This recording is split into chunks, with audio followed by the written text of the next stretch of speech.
Pouca gente ficou sabendo, mas um dos casos mais revoltantes e absurdos do ano aconteceu na cidade de Caieiras, na Grande São Paulo. E o mais assustador não é apenas o que aconteceu, é o silêncio. O silêncio da imprensa, o silêncio das autoridades e principalmente o silêncio da sociedade. Enquanto certos casos recebem cobertura 24 horas por dia, com campanhas, hashtags, choradeira coletiva, esse aqui foi tratado como se não tivesse acontecido. Um homem perdeu tudo, sua família, sua dignidade e, por fim, a própria vida. E o que o Estado fez? Deu um descanso merecido para a criminosa. Dentro de casa, como se fosse férias forçadas. Prepare-se, porque o que você vai ver hoje é o retrato fiel da negligência institucional contra o homem moderno, que não tem lei, não tem defesa e muitas vezes não tem voz.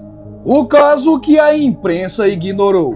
Como disse antes, o caso acontece em Caieiras, São Paulo, e envolve Jaqueline Teodoro Moreira, de 39 anos, bombeira civil, e Eliseu, seu marido de 47 anos, empresário e assessor parlamentar. Segundo a polícia, o casal vivia num condomínio de luxo, mas o clima entre os dois estava longe de ser harmonioso. No fim do ocorrido, a própria filha do casal, uma criança de apenas 1 ano de idade, presenciou toda a cena.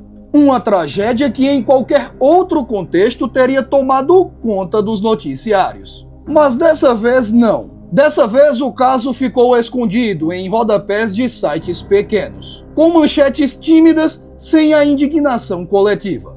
O motivo? Simples, a autora é uma mulher. Quando o autor é um homem, o país inteiro exige justiça. Mas quando o papel se inverte, o país inteiro finge que não viu. Uma esposa ciumenta que aparece nervosa no meio da rua. Ela chora na frente da casa e vê o marido aparecer, bastante ferido com queimaduras. Jaqueline chega em casa. Eliseu está lá dentro com a filha de 1 ano. Pouco tempo depois, o homem já está com o corpo em chamas, enquanto a esposa grita. Quando a fumaça já pode ser vista do lado de fora da casa, Jaqueline se preocupa e... Ela se preocupa em saber se o Eliseu já contou para alguém o que aconteceu. Somente 17 minutos depois, ela liga para o SAMU, mas olha a justificativa que ela deu. A gente foi colocar fogo na panela e pegou fogo no sofá. Já para os bombeiros, ela conta outra história. Eu fui colocar o fogo e pegou fogo na minha sala. Meu marido pegou fogo. A mulher sai na rua gritando enquanto espera a ambulância. Depois, Eliseu sai com o corpo queimado. A ambulância chega e ele é levado. A esposa não o acompanha. 17 dias depois, Eliseu morreu. Jaqueline foi levada para a delegacia pouco tempo depois, mas ela entrou com um pedido de habeas corpus para tratar os ferimentos causados durante o incêndio. Com isso, ela conseguiu a liberdade dias depois da morte do marido.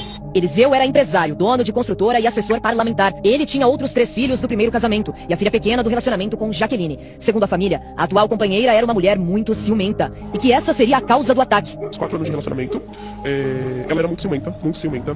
Ela tinha um ciúmes dele que era surreal. Jaqueline vai responder por homicídio em liberdade. Essa situação deixa a família inconformada e com medo. Isso porque Jaqueline tem porte de arma e histórico de ataques. Me revoltou muito saber que a todo momento ela nem prestou socorro pra ele. Se meu pai não tivesse me ligado pra falar que... pra pedir pra levar ele pro ponto-socorro, ela não tinha nem ligado pra uma ambulância. As 4 versões e o silêncio das autoridades. Jaqueline apresentou 4 versões diferentes do ocorrido. Primeiro disse aos paramédicos que o fogo começou na cozinha. Depois, aos bombeiros, alegou que foi ao acender o narguilé. No inquérito, afirmou que o incêndio começou na churrasqueira. Por fim, a própria defesa soltou uma nota dizendo que o próprio Eliseu teria jogado álcool e incendiado o fósforo. Uma história mais confusa que novela das 9. E mesmo com câmeras de segurança mostrando partes da discussão, mesmo com relatos dos vizinhos, mesmo com a incoerência total das versões, a justiça decidiu. Ela poderia aguardar tudo em casa. Se fosse o contrário, o homem com 4 versões, uma vítima mulher e uma criança assistindo, ele estaria preso. Preventivamente, sem direito nem a dizer bom dia. A justiça que dorme quando o homem sofre. A acusada foi colocada em prisão domiciliar após alegar que também se feriu no incidente.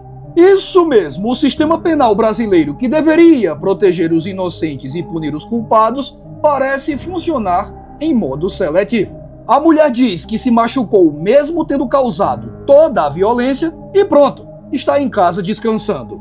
O homem mesmo morto é tratado com desconfiança. A filha que presenciou tudo talvez venha a crescer com a imagem da impunidade estampada na lembrança. Ou pior, tendo o pai como um vilão, pois quem vai contar toda a versão da história é a mãe. Mas o mais revoltante é que essa história não é a exceção. Ela faz parte de um padrão cada vez mais claro. Quando o homem é vítima, o Estado dorme. Quando é o agressor, o Estado acorda armado. A lei que protege só um lado. A Lei Maria da Lenha, criada com o objetivo de proteger as mulheres em situação de vulnerabilidade, acabou se tornando um escudo que muitas vezes serve para inverter papéis. Não existe nada semelhante para os homens. Nenhum amparo jurídico, nenhuma rede de proteção, nenhum protocolo. Quando um homem apanha, é humilhado ou até perde a vida, ele é motivo de piada. E pior, se sobreviver, ainda pode sair como culpado. O discurso oficial é a igualdade de gênero, mas a prática mostra que vivemos sob um pacto silencioso de impunidade feminina, onde até o absurdo pode ser justificado com a frase "deve ter feito algo para merecer". É a versão moderna da fogueira medieval. Só que agora, o fogo é simbólico e o que se queima é a dignidade masculina. A sociedade que normaliza a dor masculina. Enquanto as redes sociais se mobilizam para causas seletivas, o sofrimento masculino é tratado como um inconveniente social. Homens choram escondidos, apanham em silêncio e morrem desacreditados. E o mais trágico é que muitas chamam isso de empoderamento. A palavra da mulher virou sentença, a do homem, piada. A imprensa, que deveria investigar, escolhe o caminho da omissão. Porque dá mais cliques falar de relacionamentos tóxicos do que mostrar a verdade. Há um genocídio emocional acontecendo em câmera lenta e quase ninguém quer olhar.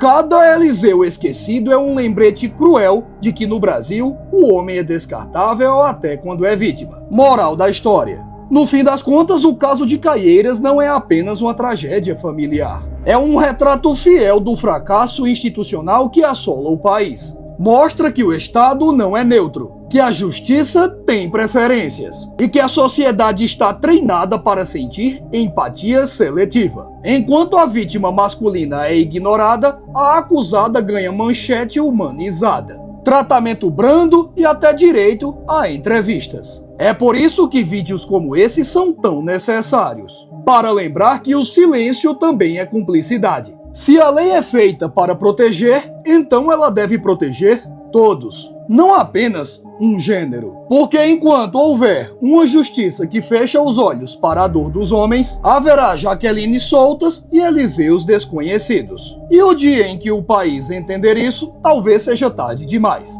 Hoje foi Eliseu, amanhã pode ser qualquer homem que a justiça resolver ignorar. Porque o perigo não é o crime, é a indiferença. Um país que protege apenas um gênero não protege ninguém. Apenas adia a queda daquilo que ainda chama de justiça.